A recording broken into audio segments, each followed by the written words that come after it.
இதுல ஃபர்ஸ்ட் யாருன்னு பாத்தீங்கன்னா நம்ம கீர்த்தி சுரேஷ். நம்பர் 1.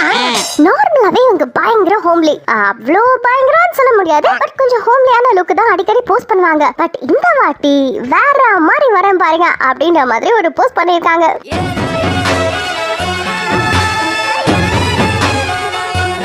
இவங்க ஒரு ப்ரொடியூசரோட பொண்ணு. சோ பட வாய்ப்பு கிடைக்காம இருக்கிறதுக்குலாம் வாய்ப்பு இல்ல. இல்ல தப்பு அப்படி சொல்லக்கூடாது. இவங்க ஒரு நேஷனல் அவார்ட் வின்னர். சோ பட வாய்ப்பு கிடைக்காம இருக்கிறதுக்கு வாய்ப்பு இல்ல. அப்புறம் இதுக்கு காரணம் என்னவா இருக்கும்? ஹீரோக்கு தங்கச்சி அக்கா வேஷத்துக்குலாம் என்ன கூப்பிடாதீங்க, ஹீரோயின்னா மட்டும் ஸ்கிரிப்ட் எடுத்துக்கிட்டு வாங்க அப்படின்னு டைரக்டர்ஸ்க்கு சொல்லாம சொல்லிருக்காங்க நம்ம கீர்த்தி. எது எப்படி சொன்னாலும் பா, கீர்த்தி பார்க்கிறதுக்கு கியூட்டா அழகா தான் இருக்காங்க. அடுத்தது நார்மலா ஹீரோயின்ஸோட வரலாறு என்ன? ஒரு 14 வயசுல இருந்து ஹீரோயினா நடிக்க ஆரம்பிச்சு கல்யாணம் ஆனதும் ஒரு 20% ஃபீல்ட் அவுட் ஆயிடுவாங்க. அப்புறம் குழந்தை பிறந்துச்சுன்னு வச்சுக்கோங்களேன், அவ்வளவுதான் ஒரு 70% ஃபீல்ட் அவுட் ஆயிடுவாங்க. அதுக்கப்புறம் அக்கா, அம்மா, அண்ணி இந்த மாதிரி கேரக்டர் எல்லாம் பண்ண ஆரம்பிப்பாங்க. இது எல்லாருக்கும் தெரிஞ்ச விஷயம் தான். ஆனா இதுலயும் எக்ஸெப்ஷன்ஸ் இருக்காங்க. அதுல ஒரு ஆள் தான் நம்ம காஜல் அகர்வால். இதுக்கு முன்னாடி நீங்க பார்த்த போட்டோஸ் எல்லாமே காஜலுக்கு கல்யாணம் ஆகிறதுக்கு முன்னாடி இருந்த போட்டோஸ். இப்போ குழந்தை பிறந்ததுக்கு அப்புறம் எப்படி இருக்காங்கன்னு பாருங்க.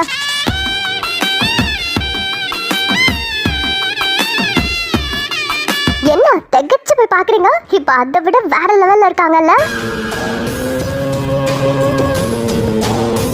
எந்த அளவுக்கு அவங்க பிசிக்க பயங்கரமா மெயின்டைன் பண்ணிட்டு இருக்காங்க பாத்தீங்களா? இது எல்லாத்துக்குமே முக்கியமான காரணம் ஹெல்தி ஈட்டிங் தான்ப்பா அப்படின்னு மட்டும் சொல்லிட முடியாது. ஒரு 10 பேரு கொண்ட குழு கண்டிப்பா வேலை செஞ்சிருக்கும். அதாவது அவங்க கைக்கு கொஞ்சம், காலுக்கு கொஞ்சம், வயிறுக்கு கொஞ்சம்னு ஆளுங்க சும்மா பிரிச்சு பிரிச்சு வேலை செஞ்சிருப்பாங்க. இந்த காலை பிடிங்க அசிஸ்டன்ட், நீங்க இந்த காலை பிடிங்க, எனக்கு ஒரு காலு இந்தாங்க, நீங்க எத்த படிங்க. இதெல்லாம் பார்த்தாதானே அவங்க இன்ஸ்டாகிராம் பார்த்தா தான் தெரியுது. ஜாலியா அவங்க ஹஸ்பண்டோடையும் குழந்தையோடையும் ஃபாரின் கண்ட்ரீஸா ஊர் சுத்திட்டு இருக்காங்க. சோ ஃபைனல் வெர்டிக்ட் என்ன? மனசை ஹாப்பியா வச்சுட்டு ஹெல்தியா சாப்பிட்டுட்டு ஒர்க் அவுட்டும் பண்ணா நீங்களும் ஆகலாம் காஜல் அகர்வால். ஒரே ஹீரோயின்ஸா பார்த்துட்டு இருந்தா எப்படி? நம்ம புரட்சி தளபதி பத்தி பாப்போமா? விஷால் ரத்ன மூவி ப்ரமோஷனுக்காக பயங்கரமான வேலையெல்லாம் பார்த்துட்டு இருக்காரு. அதுல ஃபர்ஸ்ட் விஷயம் என்னன்னு பாத்தீங்கன்னா, சைக்கிள் ஓட்டி எப்படியாவது படத்தை ஓட்டிடணும் அப்படின்னு முடிவு பண்ணிட்டாருன்னு நினைக்கிறேன். இந்த படத்தோட ப்ரமோஷனுக்காக ஏகப்பட்ட இன்டர்வியூஸும் கொடுத்துட்டு இருந்தாரு. அந்த மாதிரி ஒரு இன்டர்வியூல பேசும்போது தான் படம் ஓடுறதெல்லாம் இருக்கட்டும், நீங்க சாமி கும்பிடுறதெல்லாம் வச்சு கூட ஓட்டுறாங்களே அதெல்லாம் என்ன கதை அப்படின்னு கேட்டதுக்கு, நான் இந்த மாதிரி 3 மதத்தையும் கும்பிடுறதை நான் எப்பல இருந்தா தான் பண்ணிட்டு இருக்கேன். ஆனா இதை நிறைய பேர் இன்ஸ்பிரேஷனா எடுத்துக்கிட்டு என்ன பார்த்து நிறைய பேர் திருந்திட்டு இருக்காங்களே அதை நினைக்கும் போது சந்தோஷமா தான் இருக்குன்றாரு. சோ விஷால் அவர்களை பார்த்து யாரெல்லாம் இன்ஸ்பயர் ஆகி திருந்திருக்கீங்க அப்படின்றத மறக்காம கமெண்ட்ல சொல்லுங்க. அப்புறம் சிவப்பு ராட்சசனுக்கும் உங்களுக்கும் ஏதோ பிரச்சனையாமே, அது என்ன கதை அப்படின்னு இன்டர்வியூவர் கேட்டாரு. அதுக்கு விஷால் பளிச்சுன்னு ஒரு பதில் சொன்னாரு. ரெட் ஜெயண்ட்டுக்கும் எனக்கு பிரச்சனைன்னு எதுவும் கிடையாது. ஆனா எங்க ப்ரொடியூசர்ஸ்லாம் பயங்கரமா காசு செலவு பண்ணி படம் எடுத்திருக்காங்க. அவங்க மட்டும் ஏசி ரூம்ல உட்காந்துக்கிட்டு அப்படியே ஃபோன் பண்ணி படுத்து கொடுங்க அப்படின்ற மாதிரிலாம் கேட்டாங்கன்னா அதெல்லாம் எப்படி ஒர்க் அவுட் ஆகும்? அதெல்லாம் தப்பு இல்லையா அப்படின்ற மாதிரி சொல்லிட்டு இதை பத்தி தலைவருக்கு பெருசா தெரியறதுக்கு வாய்ப்பு இல்ல, உள்ள இருக்க யாரோ பண்ண வேலையா தான் இருக்கும் அப்படின்றதையும் சொல்லி முடிச்சாரு. அதே மாதிரி இன்னொரு முக்கியமான கேள்வியும் கேட்டாங்க. தளபதி சைக்கிள் ஓட்டிட்டு வந்தார்ல, அதே மாதிரி அவரை காப்பி அடிச்சுதான் நீங்களும் சைக்கிள் ஓட்டிட்டு வந்தீங்களா அப்படின்ற மாதிரி கேட்டாங்க. அந்த தளபதியோட வீடியோ நான் பார்த்தேன்னா, ஆனா அதுக்காக காப்பி அடிச்சேன்னு கிடையாது. என்கிட்ட பைக்கே இல்லைங்க, என்கிட்ட இருக்க எல்லா பைக்கும் வித்துட்டேன், பைக்கே நான் யூஸ் பண்றது கிடையாது. இங்க இருக்க ரோட் கண்டிஷனுக்கு வருஷத்துக்கு 3 முறையா சஸ்பென்ஷனை மாத்த முடியும், என்கிட்ட அவ்வளவு காசெல்லாம் இல்லைங்க அப்படின்ற மாதிரி எல்லாம் சொன்னாரு. உருட்டு வலையில் உருட்டி பொழைக்கும் குருட்டு உலகமடா நண்பா, உருட்டை பழகி கொள்ளடா. அப்புறம் அப்படியே ஒரு கதையும் சொன்னாரு. ஒரு டைம் காரைக்குடியில இருந்து திருச்சிக்கு ஷூட்டிங் லொகேஷனை மாத்தணும். கிட்டத்தட்ட 80 கிலோமீட்டர் சைக்கிள்ல போன டைரக்டர் கூட என்னது இந்த மனுஷன் இப்படி இருக்காரு அப்படின்னு சொல்லி உருட்டி இருப்பாரு. சோ விஷால் அவர்களே, நீங்க பேசாம இதுக்கு சைக்கிள் ஓட்டிட்டு நீங்க உருட்டிட்டே கூட போலாம் சார், நல்லாவே உருட்டுறீங்க. உருட்டு உருட்டு உருட்டு. இந்த மாதிரி புரட்சி தளபதி புரட்சி பண்ணிட்டு இருக்கதெல்லாம் பார்த்துட்டு இருக்கும்போது தந்தி ஒரு ட்வீட் பண்ணிருந்தாங்க. அதுல என்ன போட்டிருந்தாங்கன்னா, அதுல விஷால் அவர்கள் நான் அரசியலுக்கு வரக்கூடாதுன்னு வேண்டிக்கோங்க அப்படின்னு சொன்னதா போட்டிருந்தாங்க. இது எந்த மாதிரி எடுத்துக்கிறதுன்னு தெரியலையே. ஒருவேளை தாமிரபரணி, சண்டைக்கோழி இந்த மாதிரி படத்துல மதுரைக்காரன் தான் வருவாரே, அந்த மாதிரி மதுரைக்கார ஸ்டைல்ல சும்மா மிரட்டுறாரோ நம்மள. அட, இந்த படத்தை பத்தி எல்லாம் பேசும்போது ஞாபகம் வருது. தாமிரபரணி, பூஜை இந்த மாதிரி படத்தெல்லாம் ரீ ரிலீஸ் பண்ணலான்ற ஐடியால இருக்காங்களாமா. ஆனா சத்தியமா சொல்றேன், இது தளபதி பத்தி காப்பி எல்லாம் கிடையாது, ஓகேவா? ரீ ரிலீஸ் பத்தி எல்லாம் பேசிட்டு இந்த ஒரு படத்தோட ரீ ரிலீஸ் பத்தி பேசலனா எப்படி? அதாங்க நம்ம தளபதியோட கில்லி படத்தோட ரீ ரிலீஸ் தான். இந்த கில்லி படத்தை டிவியில நம்ம ஒரு 500 தடவைக்கு மேல சகிக்காம பார்த்திருப்போம். ஆனா தியேட்டர் ரிலீஸ் ஆனதுக்கு அப்புறம் குடும்பங்கள் கொண்டாடும் திரைப்படம் அப்படின்ற பேர்ல வேற லெவல்ல ஓடுதுங்க. நான் சும்மா எல்லாம் சொல்லுங்க. ஃபர்ஸ்ட் டே மட்டும் 4 கோடி கலெக்ஷன், கிட்டத்தட்ட 325 தியேட்டர்ல ரிலீஸ் ஆகி 2 நாள்ல 8 கோடிக்கு மேல கலெக்ஷனா இருக்கு. அது மட்டும் இல்லாம ரீ ரிலீஸ் ஆன படத்திலேயே டிக்கெட் சோல்டுல ரெக்கார்ட் பிரேக் பண்ண படம் இதுதான். I am the only one. Super one. இத ப்ளூ சட்டை மாறன் கூட ட்வீட்டா போட்டிருப்பாரு. சோ உங்கள எத்தனை பேர் இந்த படத்தை தியேட்டர்ல போய் பார்க்கணும் அப்படின்னு ரொம்ப ஆர்வமா இருக்கீங்க அப்படின்றத கமெண்ட்ல சொல்லுங்க.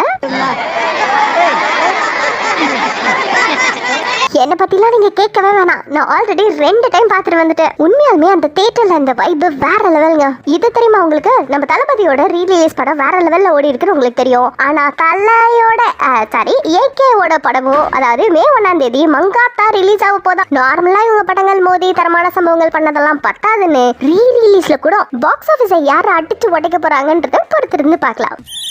ஓகே, வெயிட் பண்ணுவோம். அப்புறம் ஏகேவோட விடாமுயற்சி அப்டேட்டை நாமளும் விடாமுயற்சியா கேட்டுட்டே இருப்போம். ஆனா பெருசா எந்த அப்டேட்டும் வராது. ஆனா ஏகேவோட இன்னொரு போட்டோ ஒன்று ரிலீஸ் ஆயிருக்கு. அவரு எலெக்ஷனுக்கு ஓட் பண்றதுக்காக போனப்போ எடுத்த போட்டோ ஒன்று ரிலீஸ் ஆயிருக்கு. இதை பார்த்து எல்லாம் சந்தோஷப்பட்டுக்க வேண்டியதான். அப்புறம் அவர் ஃப்ரெண்ட்ஸோட கேரளாக்கு பைக்கிங் போயிருக்கார் போல. அங்க கூட அவரோட ஃபேவரட்டான பிரியாணிய சூப்பரா செஞ்சு எல்லாருக்கும் சர்வ் பண்ணிருக்காரு. வீட்டுக்கு வந்தவங்களுக்கு வயிறார சாப்பாடு போட்டு சந்தோஷப்படுறாரு.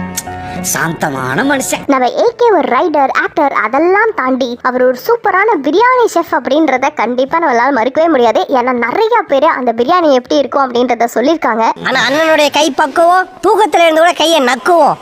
அப்படி ஒரு டேஸ்ட். சோ அவர் ஃப்ரெண்ட்ஸ்க்காக அந்த ஸ்பெஷலையும் பண்ணிருக்காரு. தளபதி தலைன்னு எல்லாரையும் பார்த்தாச்சு. தலைவரை பத்தி பார்க்கலன்னு தப்பா போயிடும்ல. தலைவரோட 171ஓட டைட்டில் டீசர் ரிலீஸ் ஆயிருக்கு. தலைவரோட 171 லோகேஷ் கனகராஜ் தான் டைரக்ஷன் பண்றாரு. பிளஸ் சன் பிக்சர்ஸ் தான் இந்த படத்தை ப்ரொடியூஸ் பண்றாங்க. டீசரே தகன் தங்க வேட்ட மாதிரி இருந்துச்சு. அப்புறம் அடிக்கடி 171ஓட ரெஃபரன்ஸையும் போட்டிருந்தாங்க. அப்புறம் தலைவர் ரங்கா படத்துல ஒரு டயலாக் சொல்லிருப்பார்ல, தப்பென்ன சரியானு. அந்த டயலாக் வேற சொல்லிருப்பாரு. துண்டு ஒரு தடவை தான் தவறும் அப்படின்றது நல்லா லோகேஷ் கனகராஜ் அவர்களுக்கு புரிஞ்சிருக்கும். அதனால கண்டிப்பா இந்த வாட்டி இந்த படத்தை மிஸ் பண்ணிட மாட்டாரு. இந்த வாட்டி மிஸ் ஆகாதுல்ல? மிஸ் ஆகாது. தலைவர் லோகேஷ் கனகராஜ் கிட்ட இருந்து வெறும் 20 மினிட்ஸ் தான் கதை கேட்டாராம். அதுக்கே ஓகே சொல்லிட்டாராம். சோ அதுக்காகவே லோகேஷ் அவர்கள் சிறப்பா பண்ணுவாருன்னு நினைக்கிறேன். பொறுத்திருந்து பார்க்கலாம். உன் வேகம் எனக்கு பிடிச்சிருக்கு. ஆனா வேகம் மட்டும் பார்த்தா தம்பி, விவேகமும் இருக்கணும். அப்புறம் சவுக்கு சங்கர்னு ஒருத்தர் இருக்காரு. எல்லாத்துக்கும் ஏதாவது விமர்சனம் சொல்லிட்டே இருப்பாரு. அவர் ஒரு ட்வீட் போட்டிருந்தாரு. அதுல என்ன போட்டிருந்தாருன்னா, விஜய் டேக் பண்ணி 2026 a fight between a dismissed clerk and a superstar அப்படின்னு போட்டிருந்தாரு. இது மூலமா சவுக்கு சங்கர் என்ன சொல்ல வராரு? 2026 எலெக்ஷன்ல விஜய்க்கு எதிராக இவரும் நிக்க போறாரா, இல்லன்னா அந்த போட்டோவை ரெஃபரன்ஸ் எடுத்துக்கலாமா, நீங்க அதிகமா தம் அடிக்கிறீங்களா இல்ல நான் அதிகமா தம் அடிக்கிறேன் பாப்போமா அப்படின்னு சொல்லியிருக்காரான்னு தெரியல. எத்தனை பேர் வரணும்னாலும் வாங்க, ஆனா தாஜ்மஹாலை தூக்கி தமிழ்நாட்டில் வைக்க போகிறேன், அப்புறம் கர்நாடகா கிட்ட பேசி தண்ணி வாங்கி தரேன் அப்படின்னு சொல்லிட்டு ஃபேக்கான ப்ராமிஸ் எல்லாம் பண்ணாம என்ன ஆக்சுவலா உங்களால பண்ண முடியுமோ அதை மட்டும் சொல்லி ஓட்டு வாங்கிட்டு போங்கப்பா. நீங்க மைண்ட் வாய்ஸ் நினைச்சு சத்தமா பேசிட்டீங்க. நம்ம ஆர்சிபி வருஷம் வருவாங்க. ஐபிஎல் ஸ்டார்ட் ஆகுதுன்னு தெரிஞ்சதும் ஈசாலா கப் நம்தேன்னு பில்டப்ப கொடுப்பாங்க.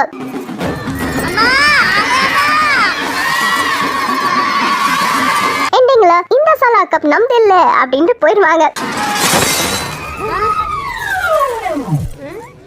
என்னடி இது? ஆனா இந்த வருஷம் அப்படி இல்லங்க. கோலிக்கு பையன் பிறந்த நேரம் ஆர்சிபி WPL கப் அடிச்சிட்டாங்க.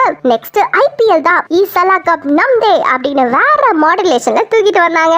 இவங்க கொடுக்குற பில்டப்ப பார்த்துட்டு நான் கூட ஒருவேளை அடிச்சிருவாங்களோ அப்படின்னு பயந்துட்டேன். சாரி, நம்பிட்டேன். ஏண்டா எங்களை இன்னமுமாடா நம்பிக்கிட்டு இருக்க? பார்த்தா பாதி IPL தாண்டல, மொத்தம் ஆளா எலிமினேட் ஆயிட்டாங்க. ஆர்சிபி பவுலர்ஸை வச்சுக்கிட்டு ஈசாலான்லாம் இல்ல, உங்களுக்கு எந்த சாலாவும் கப் இல்லன்னு நாங்க சொல்லல. அந்த ஆர்சிபி ஃபேன்ஸ் எல்லாம் புலம்புறத பார்த்தா அச்சோ பாவமா தான் இருக்கு. பாவம் பார்த்து நாங்க விடலாம், KKR விட மாட்டாங்க போல. போன 23ஆம் தேதி ஒரு ட்வீட் போட்டிருக்காங்க. அதுல 7 வருஷத்துக்கு முன்னாடி நாங்க வரலாறு படைக்க 49 காரணம் கிடைச்சிருக்குன்னு. போற வரவெல்லாம் போர் அடிக்குதுன்னு ஏதோ பஞ்சிங் பேக் மாதிரி ஆர்சிபியை தான் போட்டு அடிக்கிறாங்க.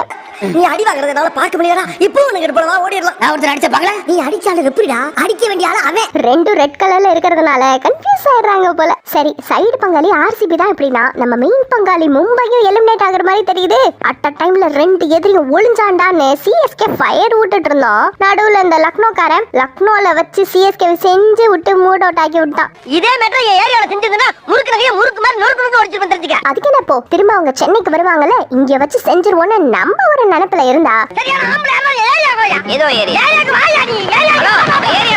கடைசியில அவங்க நம்மள வச்சு செஞ்சுட்டு போயிட்டாங்க. அதுலயும் அந்த ஒரே ஒருத்தர் ஸ்டாய்னஸ் மனுஷனாடா நீ ஒரு ஈத இருக்க வேணா. ஒரு வாரம் தேக்கி வச்சிருந்த வன்மத்தை பூரா கக்கிட்டாங்க.